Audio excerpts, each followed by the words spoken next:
and might have had some impactful seasons. We're going to decide whether or not it's a slump or a surge for them, whether or not you're going to improve upon what they did last season, or maybe they take a slight step back. Not so much that you'd avoid drafting them, but maybe leaving you a little bit disappointed. So, Rank, want to start with Jamar Chase. He went from being a guy who apparently couldn't see or catch a football to a guy who couldn't miss last year. So, sophomore slump or surge for Jamar? Well, I had such a great time in Cincinnati this summer. There's no way I can say anything other than surge. But let's be realistic about this. Now, last year, Jamar Chase finished as the wide receiver 5, the most receiving yards by a rookie ever. But really, a lot of his fantasy production was concentrated in a handful of games. And what I mean this year by surge is that he's going to be more consistent week to week. Now, he's going to have his big contest, but I think that top to bottom, that's going to be a more consistent Jamar Chase, which I think is going to end up being a lot better for all of us. Starting to see him go off the board in the first round in a whole lot of drafts right now. That's fine. I'm fine with it, absolutely. All right, so Florio, let's look at Jalen Waddle down in Miami. Another guy who had an outstanding rookie season. He's got a little bit of help. I guess some target competition now there with Tyreek Hill. So slump or surge for Waddle?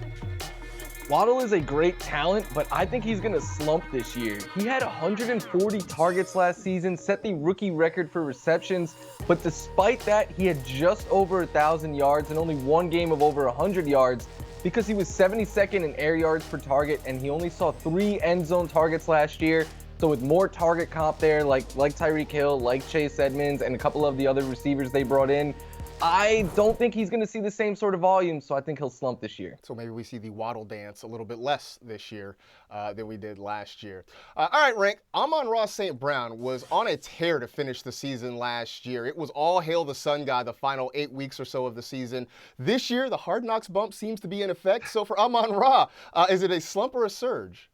I'm going to say a surge, and before anybody considers this to be kind of a Hard Knocks induced thing, I haven't seen a minute of Hard Knocks or the House of Dragons, so don't worry about it. I'm not biased in any event, but really, you look at how good he was at the end of last season. He was 4th most in targets in the NFL over the last 6 weeks of the season. He had at least 8 receptions in 6 games in 2021, and I really do believe that bringing in Jamison Williams will help him.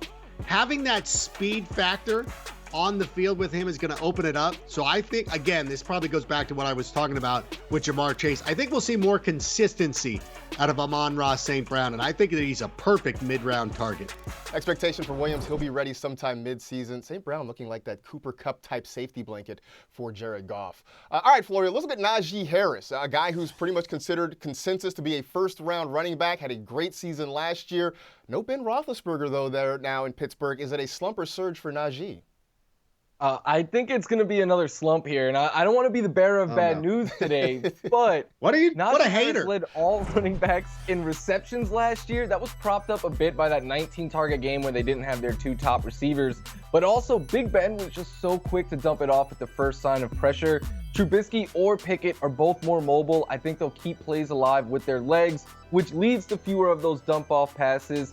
I still think he's an RB1. He won't be top 3 like last year. I would like him a lot more in round 2, but you have to pay a round 1 price to get him. Najee was the poster child for all of us who hate full-point PPR leagues because he just got a lot of those cheap dump-off passes. All right, Rank. Javonte Williams, a guy that everybody in fantasy football loves, but there's still competition there with Melvin Gordon coming back for at least another year in Denver. So is it a slump or surge for Javonte? You know what? I'm going to say surge.